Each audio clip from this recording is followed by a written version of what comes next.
हैदराबाद के चंद्रनगुट्टा traffic police station हदूद में एक ऑटो रिक्शा ड्राइवर ने मुबैना तौर पर नशे की हालत में गाड़ी चलाने पर पकड़े जाने के बाद ट्रैफिक पुलिस एहलकारों को मुर्दा सांप दिखाकर डराने की कोशिश की। पुलिस ने इतवार को इस बात की इत्तला दी। ये वाकया हफ्ते के रोज उस वक्त पेश आया जब ट्रैफिक पुलिस की जानिब से मामूल की चेकिंग के दौरान मज़कूर ऑटो ड्राइवर को नशे की हालत में गाड़ी चलाते हुए पाया गया।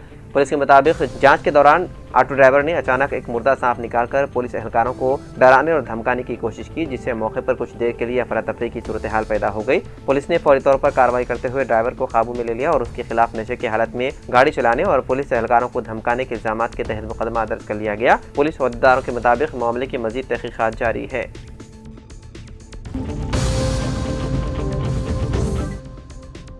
तेलंगाना असम्बली में पंचायत राज व देही तरक्यात की वजीर सीताक्का की जानिब से मजालिस मकामी इंतखाबात में 2 बच्चों के लुज़ूम को खत्म करने की बिल को मंजूरी दे दी गई। वाज़ेह है कि माजी में पंचायत मंडल और जिले परिषद इंतखाबात में मुकाबला करने के लिए उम्मीदवारों के लिए 2 बच्चों से ज़्यादा ना होना लाजमी शर्त थी। ताहम ताज़ा तौर पर हुकूमत ने पंचायत इंतखाबात से कबल एक ऑर्डिनेंस के जरिए इस शर्त को खत्म कर दिया था। हफ्ते के रोज उसी ऑर्डिनेंस को कानूनी तरमीम की शक्ल दे दी गई। इस मौके पर वजीर सीताक्का ने कहा कि इस तरमीम के बाद अब 2 बच्चों से ज्यादा औलाद रखने वाले अफराद भी पंचायत मंडल और जिले परिषद इंतखाबात में मुकाबला करने के अहल होंगे। सियासी हलकों में इस फैसले को अवामी नुमाइंदगी के दायरे को वसी करने की सिमत एक अहम कदम करार दिया जा रहा है।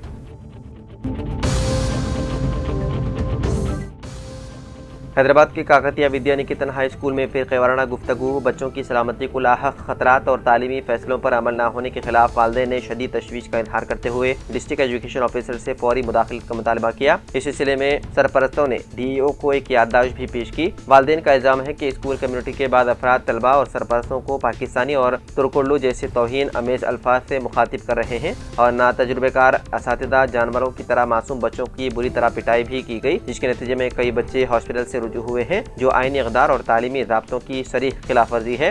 शिकायत के मुताबिक वादा किए गए अबाक्स प्रोग्राम समेत कई अहम तालीमी फैसलों को दानिस्ता नजरअंदाज किया गया। हालांकि वालिदैन मुकम्मल फीस अदा कर रहे हैं। वालिदैन ने यह भी इल्जाम किया है कि स्कूल इंतजामिया में शामिल बाद अफराद के खिलाफ मुजरिमाना रिकॉर्ड मौजूद है, जिससे तलबा की सलामती खतरे में है, जबकि पुलिस हिदायत की बरखिलाफ गैर मजाज अफराद स्कूल के मामलात में मुदाखलत कर रहे हैं। शिकायत में कहा गया है कि स्कूल के 95% तलबा मुस्लिम है और ये अरादी फलाही मकासद के लिए वक्फ की गई थी।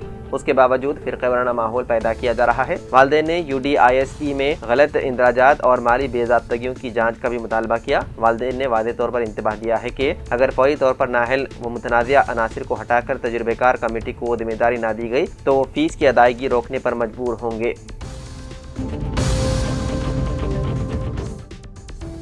हिजाब तनाज़े के बाइस खबरों में रहने वाली डॉक्टर नुसरत परवीन को नीतीश कुमार हुकूमत ने एक बार फिर मुलाजिमत ज्वाइन करने का मौका फराहम किया। 31 दिसंबर की मुकर्रर आखिरी तारीख तक डॉक्टर नुसरत ने ड्यूटी ज्वाइन नहीं की थी, जिसके बाद महकमे सेहत ने जुमे को एक मरतबा फिर ज्वाइनिंग की मुद्दत में तोसी कर दी। अब आयुष डॉक्टर नुसरत परवीन 7 जनवरी तक अपनी खिदमत अंजाम देने के लिए ज्वाइन कर सकती है। वाज़ेह है कि 15 दिसंबर को वज़ीर आला नीतीश कुमार ने मुंतखब डॉक्टरों में तकर्री के खतूत तकसीम किए थे। इस तकरीब की एक वीडियो सोशल मीडिया पर वायरल हुई थी, जिसमें वज़ीर आला डॉक्टर नुसरत का हिजाब हटाते हुए नजर आते हैं। इस वीडियो के बाद ये मामला पूरे मुल्क में बहस का मौजू बन गया था। डॉक्टर नुसरत को 20 दिसंबर तक ड्यूटी ज्वाइन करनी थी, लेकिन हिजाब तनाज़े के बाद उन्होंने ऐसा नहीं किया। उसके बाद बिहार हुकूमत ने उन्हें 31 दिसंबर तक की मोहलत दी, मगर इस तारीख को भी उन्होंने ज्वाइनिंग नहीं की। अब हुकूमत ने एक बार फिर तारीख बढ़ाकर 7 जनवरी मुकर्रर कर दी। अब ये देखना बाकी है कि आया डॉक्टर नुसरत उस नई तारीख पर ड्यूटी ज्वाइन करेंगी या नहीं। वहीं पटना के सरकारी मेडिकल कॉलेज और अस्पताल के प्रिंसिपल डॉक्टर महफूज रहमान ने जुमे के रोज दावा किया था कि डॉक्टर नुसरत के अहल खाना ने यकीन दहानी कराई है कि वो जल्द ही ड्यूटी ज्वाइन करेंगी। डॉक्टर नुसरत इसी कॉलेज में फर्स्ट ईयर की पोस्ट ग्रेजुएट तालिबा हैं। डॉक्टर महफूज रहमान के मुताबिक अहल खाना ने यह भी बताया था कि वो हफ्ता 3 जनवरी को ड्यूटी ज्वाइन करेंगी। ताहम अब तक उनकी ज्वाइनिंग की तस्दीक सामने नहीं आई है। काबिल जिक्र है कि डॉक्टर नुसरत की मुलाजिमत का मामला अब महकमे सेहत से ज्यादा एक सियासी मसला बन चुका है।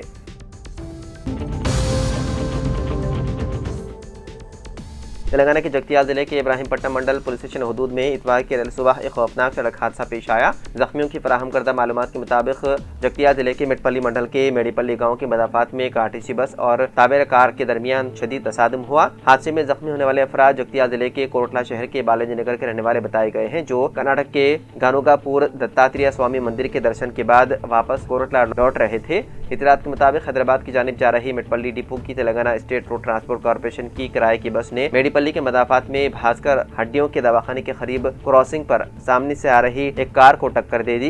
कार में सवार 12 मुसाफिरों में से 8 अफराद जख्मी हो गए, जिनमें 4 की हालत तशवीशनाक बताई गई है। जख्मियों को फौरी तौर पर मिटपल्ली सरकारी अस्पताल मुंतकिल कर दिया गया, जहां से शदीद जख्मियों को बेहतर इलाज के लिए जगतियाल, करीमनगर और निजामाबाद के अस्पताल को रिफर कर दिया गया। इतला मिलते ही पुलिस मौके पर पहुंच गई और इस हादसे की वजूहात की जाँच शुरू कर दी गई है।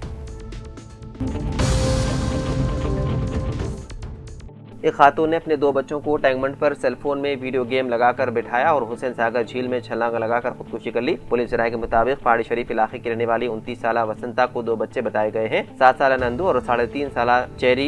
4 साल कबल खातून की शोहर लक्ष्मण की कैंसर की मर्ज से मौत हो गई थी। शोहर की मौत के बाद वो बच्चों के साथ अपने मायके में मुकीम थी और मेहनत मजदूरी करके गुजर बसर कर रही थी। जुमे की दोपहर 3:30 बजे के करीब वो बच्चों को साथ लेकर टैंकबंड पहुंची। वहाँ एक कुर्सी पर उसने बच्चों को बिठा दिया और मोबाइल फोन देकर वीडियो गेम खेलने को कहा और खुद पानी में छलांग लगा दी।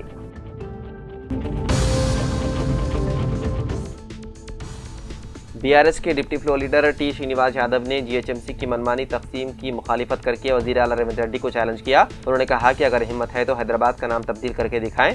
तेलंगाना भवन में प्रेस कॉन्फ्रेंस से खिताब करते हुए श्रीनिवास यादव ने इल्जाम आयद किया है कि हुकूमत बगैर किसी तकनीकी मुताले और अवामी नुमाइंदों से मशावरत के जुड़वा शहर हैदराबाद और सिकंदराबाद के तारीखी वजूद को नुकसान पहुंचाने की कोशिश कर रही है। टी श्रीनिवास यादव ने कहा है कि 24 असेंबली हलकों पर मुश्तमिल जीएचएमसी की तकसीम में न तो अवामी मुंतखब नुमाइंदों की राय हासिल की गई और न ही ज़मीनी हक़ाइक़ को मद्देनजर रखा गया। उन्होंने तंज़ीह अंदाज में कहा कि ऐसा महसूस होता है कि जैसी पूरी तकसीम महज गूगल मैप्स देखकर तय की गई। श्रीनिवास यादव ने याद दिलाया कि बीआरएस के दौर हुकूमत में इंतजामी सहूलत के लिए 150 डिवीज़न तश्कील दिए गए थे। उन्होंने कहा कि सिकंदराबाद की एक तवील तारीख और तहजीबी शनाख्त है और उसी शनाख्त को मिटाने के इरादे से जुड़वा शहरों के तस्वुर को ख़त्म किया जा रहा है।